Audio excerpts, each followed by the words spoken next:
I want to talk to you guys about a situation that was brought to my attention via some of the social media sites. I love reading in and seeing, some of the things that people have gone through.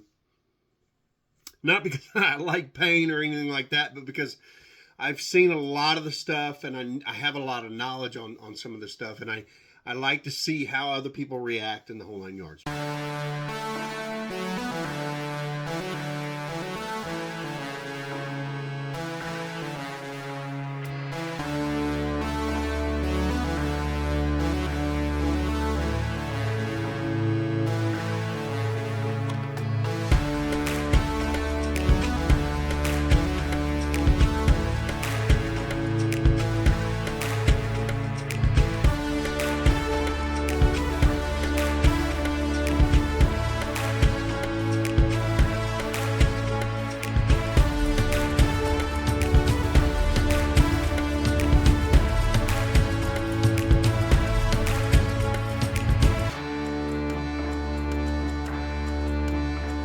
Anyway, long story short, this is the scenario.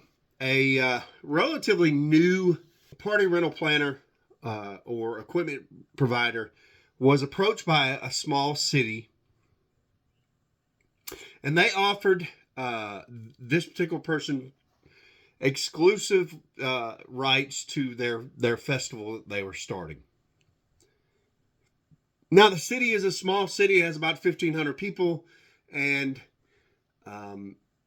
the festival had a certain set particular kind of date. The good news is that they were going to be exclusive. They could bring whatever they wanted. There was going to be no other providers out there. So it was basically, all theirs to make or to break. Here's the problem with the scenario and with the idea of using your equipment on pay-for-plays, especially something that's not established. When you accept a festival, especially something where you're accepting money per player, all of the risk isn't on your side. If the weather turns bad and the event fails, you fail. If the crowd doesn't show for one reason or another, then you fail. If it's a different kind of thing, if it wasn't advertised right, if it, the list can go on and on and on and on and on as to why this would fail. And there is a very, very slight chance that this is going to succeed and be at least initially something that would be,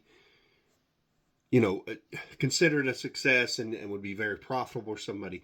That's not to say that you wouldn't get some value out of it. You could obviously do some marketing towards some customers, some future customers, and you could kind of get your name out. But the amount of effort and time and stuff that you're putting into this event compared to the benefit that you would get out would be very, very lopsided in my view. And here's why. This community had 1,500 people in a small town. Let's say let's expand it and say that 2,000 are in the town or adjacent to the town. Now, according to the Census Bureau, 30% of families have children that are in the age group that we would be approaching with inflatables and things like that, between 2 and 12.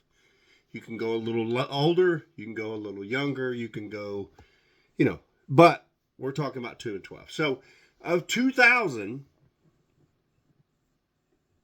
30%, let's just say 30% is going to be children. So that's 600 kids. Okay. According to some of the event sites,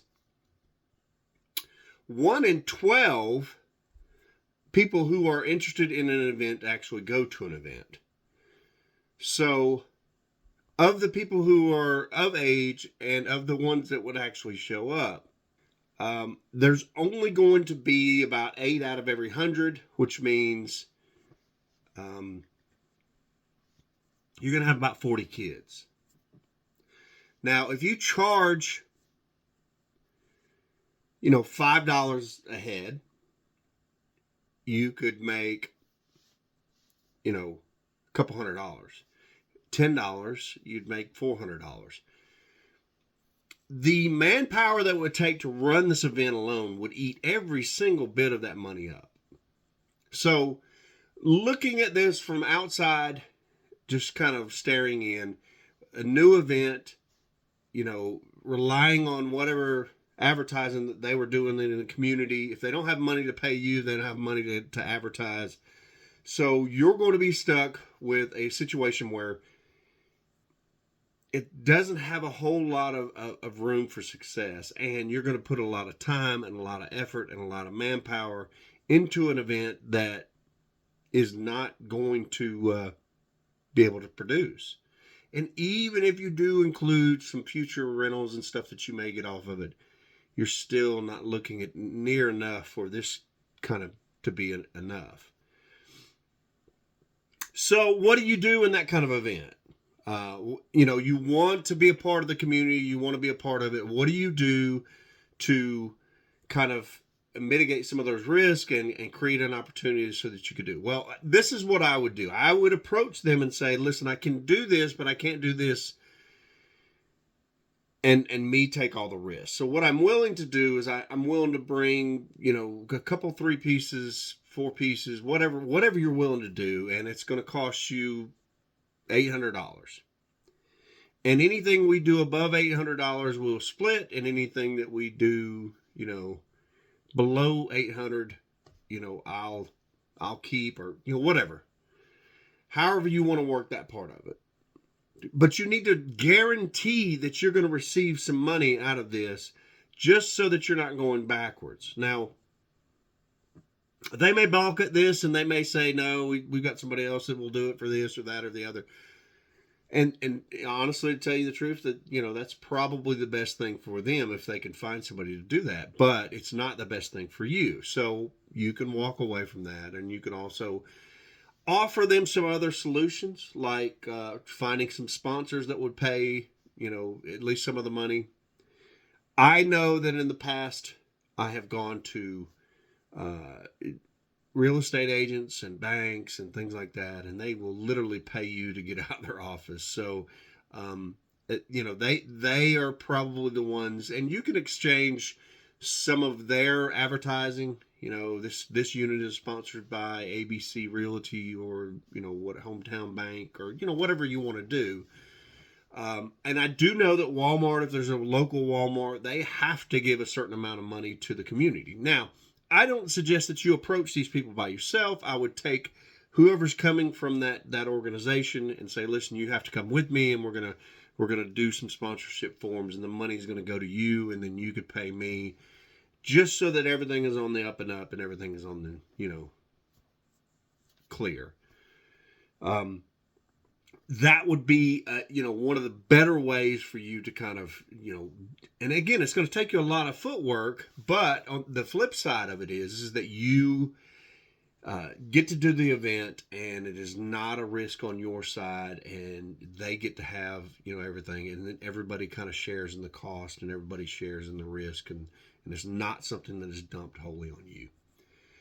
So to the question of what do you do when you get this, I would honestly tell you, and this can be a church, this could be an organization, it could be the Boy Scouts, it could be a church, it could be a city, it could be a fire department. I've been approached by just about everybody in and around the community, and they all have the same idea that if you put a inflatable out front, it's going to make this event something spectacular, and tons of people are just going to show up and want to bounce on it, when we know that that's not true. You have to advertise for an event, and you have to create an event before the inflatables can do anything. So you have to mitigate the risk. The risks are involved as such.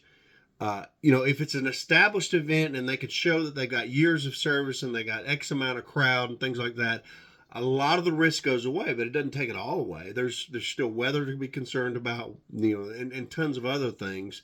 It could be a declining market where they've just seen fewer and fewer people, and the last rental company just got to the point where it wasn't worth their time, so they gave it up, and now they're scrambling to try to get somebody in there, and they're going to take and let you take all the risk, and you're going to be left, holding the bag on this thing. So, not always a good thing. Long story short, you need to, address all the risk and all the reward. Is it worth it to you to do this event? And is the risk going to be too great? Because remember, you're not just losing money that you are making. You're losing money that you're paying people. You're losing money on fuel, on generators, on units that could have been rented, on all the things that it's actually costing you money. Not just you're not making money, you're actually losing money. It's costing you money coming out of your pocket. So that is a huge risk that you do not want to take without some sort of guarantee that you're going to get something on the other side. Anyway, I hope this helps you guys. I hope you guys get some use out of it. I'm going to find some more of these stories where people are looking for advice and things are kind of going crazy, and I will give you some information or my advice. If there is something that you can come up with that is an answer to the solution or a solution to the problem, let us know. Drop it down in the comments below. Keep watching, and I appreciate all you guys, and we will see you on the next one.